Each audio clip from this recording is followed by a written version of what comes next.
ನಾನು ಮತ್ತು ಗುಂಡದಿಂದ ಪ್ರೀತಿ ಜಾಸ್ತಿ ಆಗಿದೆಯಾ, ಹೇಗೆ ಈ ಜರ್ನಿ ಹೇಗಿತ್ತು, ನೀವು ಎಷ್ಟು ಎಂಜಾಯ್ ಮಾಡಿದ್ರಿ? ಆ್ಯಂಡ್ ಶಂಕರ ಪಾತ್ರ ಎಷ್ಟು ಸ್ಪೆಷಲ್ ನಿಮಗೆ?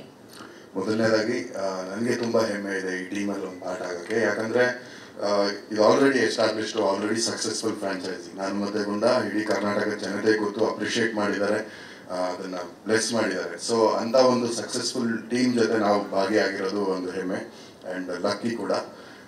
ಶಂಕರ ಅನ್ನೋ ಪಾತ್ರ ಒಂದು ಮುಗ್ಧ ಹಳ್ಳಿ ಹುಡುಗನ ಪಾತ್ರ, ತುಂಬ ಸಹಜವಾಗಿ ಇರುವಂಥ ಪಾತ್ರ. ಸೊ ಆ್ಯಕ್ಟಿಂಗ್ ಮಾಡುವಾಗ ಗುಂಡನ ಜೊತೆ ಅಳು ನಿಜವಾಗ್ಲೂ ಬರ್ತಾಯಿತ್ತು, ನಗು ನಿಜವಾಗ್ಲೂ ಆಗ್ತಾಯಿತ್ತು, ಆ ಎಮೋಷನ್ಸ್ ಜೆನ್ಯೂನ್ ಆಗಿ ಹಾರ್ಟ್ಲಿ ಬರ್ತಾಯಿತ್ತು. ಸೊ ಅದೊಂದು ಬ್ಯೂಟಿಫುಲ್ ಎಕ್ಸ್ಪೀರಿಯನ್ಸ್ ಅಂತ ಹೇಳ್ಬೋದು.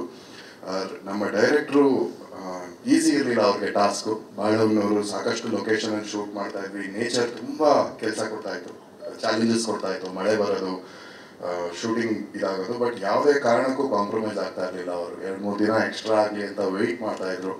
ಸೊ ಅದಕ್ಕೆ ನಿಜವಾಗ್ಲೂ ಹ್ಯಾಟ್ಸ್ ಆಫ್ ಅವ್ರಿಗೆ. ಅವರು ತುಂಬ ಸ್ಯಾಕ್ರಿಫೈಸ್ ಮಾಡಿದ್ದಾರೆ, ತುಂಬ ಕಷ್ಟಪಟ್ಟಿದ್ದಾರೆ. ಯಾಕಂದರೆ ಡಾಗ್ನ ಇಟ್ಕೊಂಡು ಮಾಡುವಾಗ ನೇಚರು ಸಿಕ್ಕಾಪಟ್ಟೆ, ಮಳೆಯಲ್ಲಿ ಗಾಳಿ, ಅಂಥ ಟೈಮಲ್ಲಿ ನಮಗೆ ಬೇಕಾಗಿರೋ ಶಾರ್ಟ್ ಸಿಗ್ತಾ ಇರಲಿಲ್ಲ. ಬಟ್ ಟೈಮ್ ಇರಲಿಲ್ಲ, ಲೊಕೇಶನ್ನು, ಅದು ಏನೂ ಕೇರ್ ಮಾಡಿದೆ.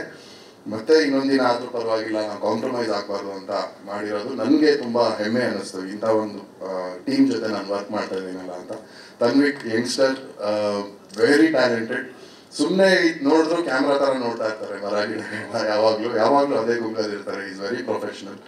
ಆ್ಯಂಡ್ ಬಂಟಿ, ನಮ್ಮ ಬಂಟಿನ ಟ್ರೈನ್ ಮಾಡಿದವ್ರಾಗ್ಬೋದು, ಮೇಡಮ್ ಆಗ್ಬೋದು, ಆ್ಯಂಡ್ ನಮ್ಮ ಸ್ವಾಮಿ ಬ್ರದರ್ ಆಗ್ಬೋದು, ಚಿಕ್ಕ ಹುಡುಗನ ಥರ ಟ್ರೀಟ್ ಮಾಡ್ತಾರೆ ಅವರು. ಬಂಟಿ ಎಲ್ಲೋ ನೋಡಿದ್ರೆ ಬಂಟಿ ಯಾಕೋ ಅಂದರೆ ಕರೆಕ್ಟಾಗಿರ್ತಾನೆ. ಆ್ಯಂಡ್ ಅವ್ನಿಗೆ ಜಾಸ್ತಿ ರಾಯಲ್ ಟ್ರೀಟ್ಮೆಂಟು ಶೂಟಿಂಗಲ್ಲಿ ನಮ್ಮೆಲ್ಲರಿಗಿಂತ.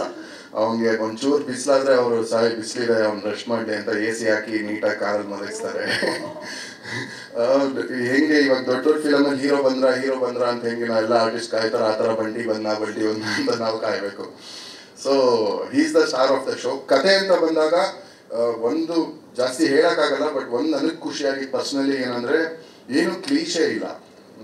ಇವಾಗ ನೋಡಿದ ತಕ್ಷಣ ಗೆಸ್ ಮಾಡ್ಬಿಡ್ತಾರೆ, ಓಕೆ ಹೀರೋ ಹೀರೋಯಿನ್ ಅಂದ ತಕ್ಷಣ ಏನೋ ಒಂದು ಹಿಂಗಾಗುತ್ತೆ, ಅದು ಇರ್ಬೋದು ಇದಿರ್ಬೋದು ಅಂತ.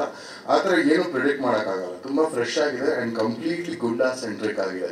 So I am very excited. ಇನ್ನು ಮಿಕ್ಕಿದ್ದು ವರ್ಕ್ ಮಾತಾಡಲಿ, ಇನ್ನೂ ಟ್ರೈಲರ್ ಬರುತ್ತೆ, ಇನ್ನೊಂದು ಪೋಸ್ಟರ್ಸ್, ಎಲ್ಲದರಲ್ಲೂ ಆ ಯುನೀಕ್ನೆಸ್ ಕಾಣುತ್ತೆ. And Shailaja ma'am, thank you so much.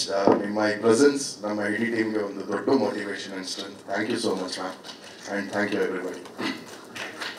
Sir, challenge ಅಂತ ಇರಲಿಲ್ಲ, ನಿಜವಾಗ್ಲೂ ಎಂಜಾಯ್ ಮಾಡಿದೆ. ಆ ವೆದರು, ಲೊಕೇಶನ್ಗಳು, ಬೆಟ್ಟ ಗುಡ್ಡ ಹತ್ತಬೇಕಿತ್ತು, ಗಾಡಿಗಳು ಹೋಗ್ತಾ ಇರಲಿಲ್ಲ ತುಂಬ ಕಡೆ, ಅವೆಲ್ಲ ಚಾಲೆಂಜಿಂಗ್ ಆಗಿತ್ತು. ಆ್ಯಂಡ್ ಮೊದಲು ಬಂಟಿ ಜೊತೆ ಅಡ್ಜಸ್ಟ್ ಆಗೋದು ಒಂದು ಚಾಲೆಂಜು. ಯಾಕಂದರೆ ಟ್ರೈನರು ಹೇಳ್ಕೊಟ್ಟಿರ್ತಾರೆ, ನಮ್ಮ ಸ್ವಾಮಿಯವರು, ಅವರೆಲ್ಲ ಹೇಳ್ಕೊಟ್ರು ಇದೇ ಥರ ನಡ್ಕೊಬೇಕು. ಮೊದಲೇ ಅವ್ರು ಸೆಟ್ ಆಗಲ್ಲ, ಅದಕ್ಕೊಂದು ಸ್ವಲ್ಪ ಅವಕ್ಕೂ ಅಭ್ಯಾಸ ಆಗಬೇಕು. ಅದೆಲ್ಲ ಚಾಲೆಂಜ್ ಅನ್ನೋದಕ್ಕಿಂತ ತುಂಬ ಮಜಾ ಇತ್ತು. ಏನೋ ಸಾಕಷ್ಟು ಹೊಸ ವಿಷಯಗಳು ಕಲಿತೆ ಅಂತ ಅನ್ನಿಸ್ತು ನನಗೆ. ಆ್ಯಂಡ್ ಪರ್ಫಾರ್ಮೆನ್ಸಲ್ಲೂ ನಾನು ಹೇಳ್ದಂಗೆ ನಿಜವಾಗ್ಲೂ ಅಳು ಬಂದಿದೆ, ನಿಜವಾಗ್ಲೂ ನಗು ಬಂದಿದೆ, ನಿಜವಾಗ್ಲೂ ಭಾವನೆ ಬಂದಿದೆ. ಅವನನ್ನು ನೋಡ್ತಾ ಆ್ಯಕ್ಟಿಂಗ್ ಮಾಡುವಾಗ ನಿಜವಾಗ್ಲೂ ಎಮೋಷ್ನಲ್ ಔಟ್ಬರ್ಸ್ಟ್ ಆಗಿದೆ. ಸೊ ಅದೊಂದು ಸ್ಪೆಷಲ್.